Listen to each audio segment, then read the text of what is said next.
It's a repeat program, so we often try to tie the event into National Library Week, which this year is April 13th to 19th. Yes, And, of course, we are always encouraging library use year-round, but especially during National Library Week.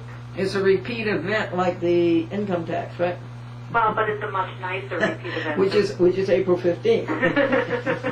It happens to fall in the same week this year. How is the library doing as far as getting funds and doing plans that they would like to do?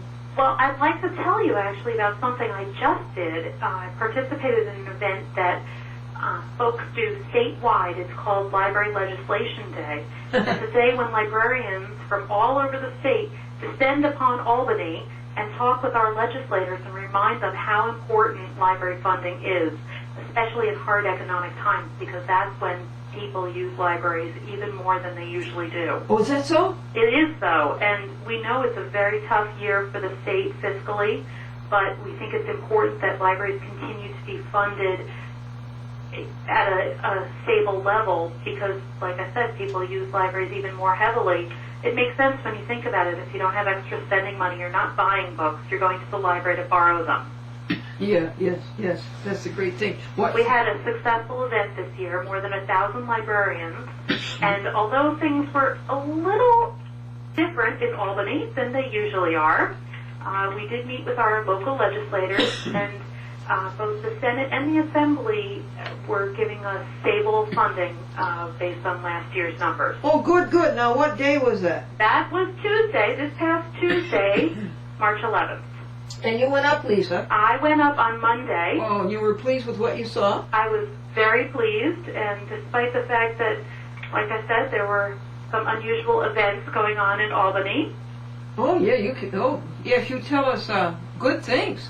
You tell us very good things. This was a very good thing as far as we were concerned. And quite honestly, the state senators and the members of Assembly already know the importance of libraries. They had actually put the funding in ahead of time. Oh, we found that out when we got there. So we really went in and thanked them and were able to let them know the things we can do with that stable funding.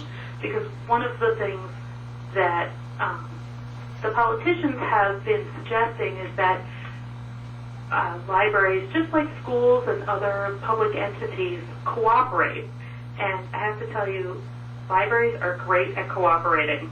Oh, good. But we used that funding, that additional funding we got last year, to start some cooperative efforts, and we would have been very sad to have to cut those. Oh, yes. And what were those efforts? Well, one of the things we did here in Suffolk County was institute a program called Suffolk Waves, and that allows folks to download audiobooks, music, and videos to their MP3 players or to their computers. My goodness. So all they need is their library card to download.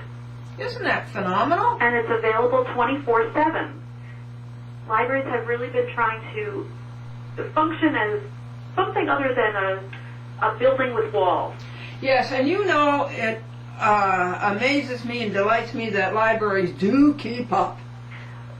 We really do try to stay on top of the current technology. Indeed you do. Here in my library, we've actually started a Reader's Advisory blog, and you can go on the blog and find out what great books our librarians are recommending. Give us that whole title, would you? Oh, it's a long one, so I hope folks have a pen and paper in hand. Well, I might put it up on the screen, honey. Give it to me slowly. Okay, it's stops.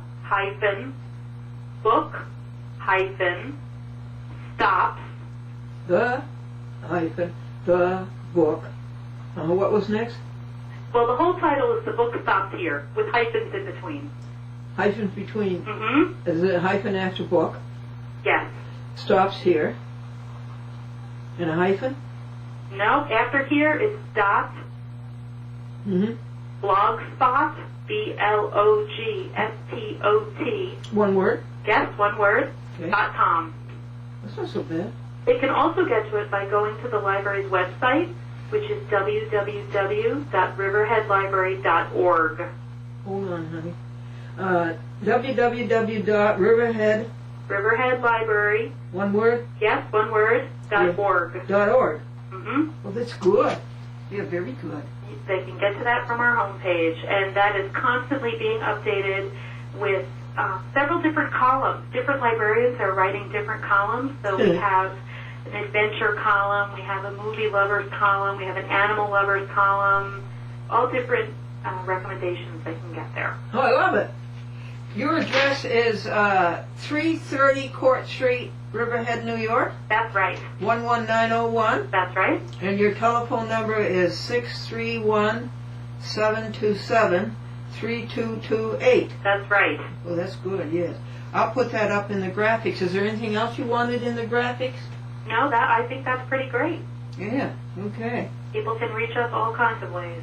About how many people come in a week and go out? Well, it's about 1,000 people a day. So Is it really? It really is. At this time of the year when we're open on Sundays, it's about 7,000 people a week. Isn't that marvelous? It's amazing to me. Yes. How are you folks doing on computers? Do you have as many as you would like? I think we could always use more computers, but we just don't have enough space to put more in. Oh, you don't? How many do you have? We have 27 public computers.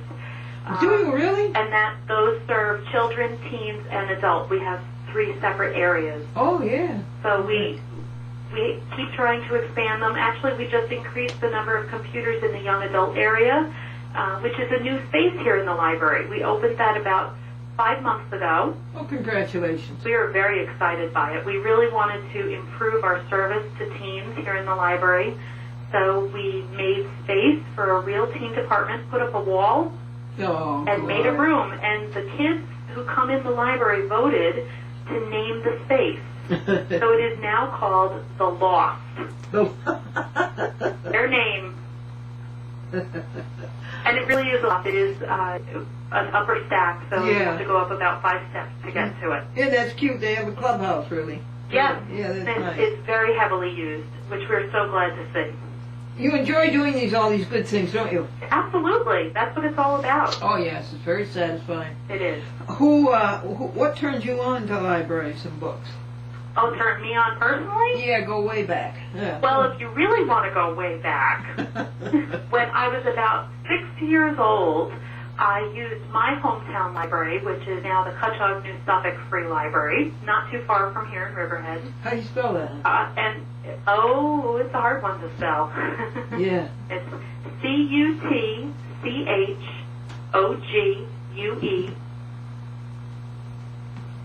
New Suffolk Free Library. Oh, and that's when you were 6 years old? That when I was about 6 years old, when I was going there regularly, a very nice library staff member named Mrs. Kelly showed me how to look things up in the card catalog. Oh, how nice. And she actually was a great resource for me because she would suggest books to me one week, and the following week she would expect me to select my own. And I was a very heavy library user, and when I was 11 years old, I began to volunteer in a neighboring library. Really? And that's the Mattituck Laurel Library. That's 11 years old? When I was 11 years old, because my friend's mother works there, and she and I volunteered there. Oh, that's sweet. And what did you fellas do? Oh, we put books away, we would help with projects, getting crafts ready for the children's programs, all kinds of things. How many hours a week? We did it in the summer, so I think we probably did about 15 or 20 hours a week. I think we were primarily there when her mother was there.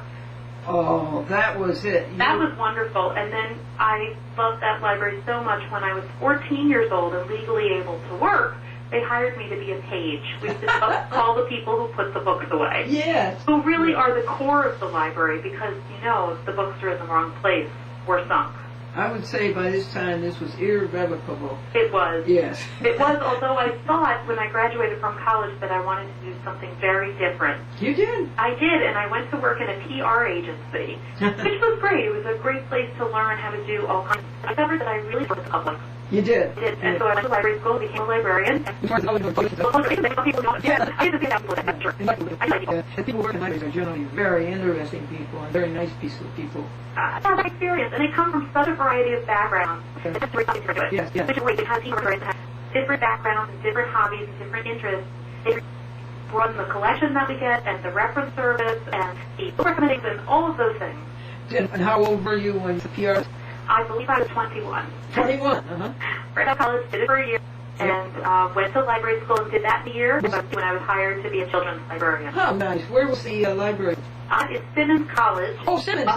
They're famous for the library. Yes, it's a very good library. Very famous. I was lucky that I was living in the area for me to go there. And Boston is a great place for the literary. It absolutely is. Oh, yeah, you did all right going to Simmons. I know, I came from Massachusetts. Oh, did you? I went to Boston University. Okay, well, I lived not very far from the university. Commonwealth Avenue? I'm sorry? Commonwealth Avenue? Walk over. Yeah. Beacon Street, right off Beacon. Right on Beacon Street. Hmm? And that was very nice field at the day, when it had its day. Aha. Yeah. Well, I think that's great. The Boston Public Library is Oh, phenomenal. Yeah. I was line, so that was the library I went to. Oh, okay. And I actually volunteered there. I was in, they were so excited to have a library school student volunteer. New things in the library. Yeah, you knew at this point, you knew a lot. Well, I thought I did. I don't think I knew as much as I did. Oh, well, I kind of think you did. It's all situation. And so where was the position as a children's librarian? That was at the Bay Public Library, just 10 minutes from here. Oh, yes. Yes. Yes. And I started there, as I said, when I was very young, and that for a long time. What, children's librarian? Yes, and I gradually took on more and more responsibility. So even though the parents still thought I was just a children's librarian, I was always the director of my lab. Good for you. What year was that?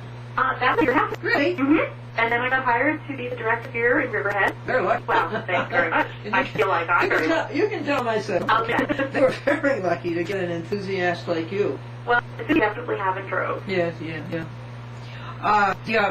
The city, is it Riverhead a city? It is a city, isn't it? It's a town. Is the budget going to be good this year for the Riverhead Free Lab? Also, our budget vote is actually on April 29th. Well, everything's happening, isn't it? It's a very fun. Yeah, I got a hold of you just in time. I think this is March and we'll be off these announcements. Great.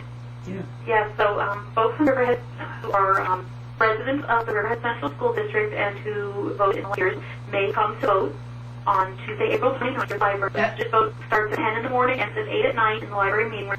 And we were very cautious. We have a 5.6% hourly increase. So, we're actually just continuing our services, and unfortunately, prices go up for us too. Yeah, say the date and how they can come to the library. It's Tuesday, April 29th from 10 a.m. to 8 p.m. here in the library. That's the budget. We're having an information hearing on Tuesday, 8 p.m. So folks can come by and find out the details of the budget, have questions of the trustees. And in order to vote, you have to be a U.S. citizen, 18 years of age or older, and a resident of the Riverhead Central School District for at least 30 days. Okay. And what's the ballot say? What are the very words on the ballot? I haven't actually seen the ballot yet, but it's asking for the increase that we requested. As I said, it was 5.6% operational expenditure increase, but it's a 5.95 tax increase. Okay. 5.95%. And do they go in a little booth, or do they? Yeah, we actually do have the voting booths rolled into the library a couple of days beforehand. Yeah, well, this is good. This is very good. I think we ought to say it again. April 29th, Tuesday. Yes. From 10 a.m. To 8 p.m. To 8 p.m. Mm-hmm. You go to the library. Yes. And you vote yes or no for the budget. Isn't that it? Absolutely. Mm-hmm. Oh, good. I certainly wish you well on that. Thank you very much. And I imagine that you were assertive in your increase. Yes, we try to be. Really, the trustees work very hard to make sure that we're only asking for the amount that we really need, because we know that here on Long Island especially, taxes are so high and it's so expensive to live here. Oh, it is. Certainly aren't looking to take over people to live here. Yes, and you know what? The gouging of the public on the gasoline prices should help the library, because they can go to the library and have more fun and save gasoline. Absolutely. They read. Oh, that's for PR. Absolutely. That's good PR. And come to programs for free. Actually, I compiled some statistics, and if you break down the number of items that most people borrow versus the taxes that they pay, they really get tremendous bang for their buck. Yeah. Really, if they took the things that they borrow from the library, it would cost them at least 3 times as much as what they pay in library tax. Oh, that's so nice. It's amazing when you work cooperatively how much you can bring the cost down. Oh, that's good. Mm-hmm. That's very good. Do you folks have any used book sales or anything like that? Actually, our friends at the library have a wonderful base behind the library called the Yellow Barn. It's the original carriage house from this property. Really? It is. It's been restored, and they staff it regularly. Right now, they're open Monday and Friday mornings, weather permitting, but yes. Sometime in April, probably around mid-April, they'll start increasing their hours, and I believe they'll be open Monday, Wednesday, and Friday, probably 10 to 2 or something along those lines. We have information on that soon. And they have wonderful books that are either discards from library collections or donations from the public. Yes, yes. And see what they pay for them as well. Oh, yeah, and these are burning $0.25, unbelievable, for books that seem like they're brand new. Oh, I didn't know a quarter could buy anything anymore. Didn't know that, did you? No, I didn't. Do they going to have it open on Saturday? I don't believe there's a plan for that right now, but usually as we get closer to summer, they do open on Saturdays Yeah, that's as well. Who's the president of the Friends of the Riverhead Free Library? We have co-presidents of the Friends of the Library who are both librarians very much. One is Laurel Sisson, who still works here at the library a few hours a week. How do you spell the last name? Sisson, S-I-S-S-O-N. Got it, okay. And her president is Laura Hellering. Yes. And they do a great job, as do the rest of our friends are wonderful to us. Yes, sure. Do you have any videos you can send me? Do you have any videotapes or any more photographs or anything like that? I did send you some photographs. Oh, okay. Have you not received them yet? Yes, but that wouldn't be your fault. Last time anybody went to the post office for me was Monday. So probably it's there now, Tuesday, Wednesday, Thursday. This is Friday, sure. Oh, you sent me things. Thank you so much. I did. I sent them last week. Oh, that's good. Good. Has the local cable company done enough for you as far as helping you? We haven't really had extended conversations. To be honest, in the year and a half I've been here, there's just so much to work on. Yeah, well, now we're playing that board. Absolutely. And I will say that one of my staff members, Ella Victoria, which is her stage name, had her own cable access television show. Oh, that's good. All about books and authors. Oh, good, good. Yeah. So that was wonderful. She's actually just finishing her run, and I believe she'll be applying to do it again next year. Yes. Okay. Now I'll take the visuals that you sent me. We'll do that. Will be our second program. Okay. Yeah, we'll do that. Wonderful. Anything else anything you wanted to say?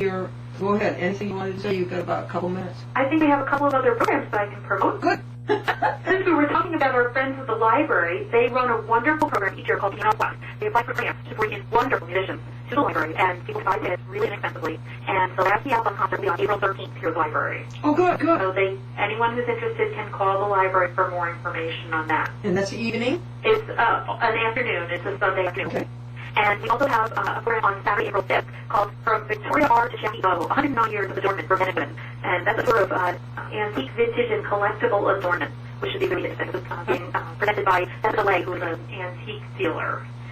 And we're also having a program on gardening in containers on April 4th. Okay. And we know that people are getting ready to garden. Time for me out. Lisa Jacobs, I'm not so sure that I get that adornment activity. What's that about adornment? What's that? Well, people can bring jewelry or some other item to be appraised, and, and the person who's a dealer in antiques, vintage jewelry, can talk about the jewelry as far as the way people dress and all kinds of things from 1850 to 1959. Oh boy, okay, now I get it. Wide variety. And then go on to the last one you started to tell me? The gardening and containers, gardening. All bases program. Yeah, that's good. That's on Thursday, April 10th in the evening at 6 p.m.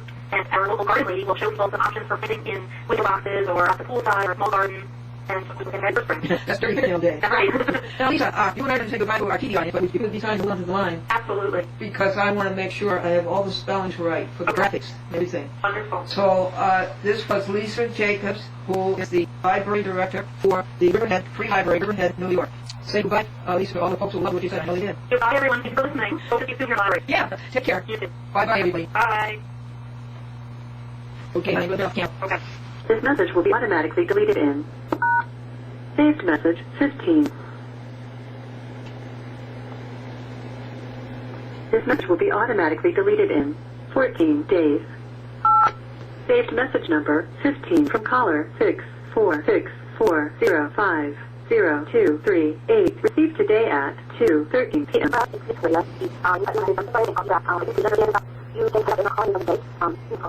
And we've been a little bit crazy here.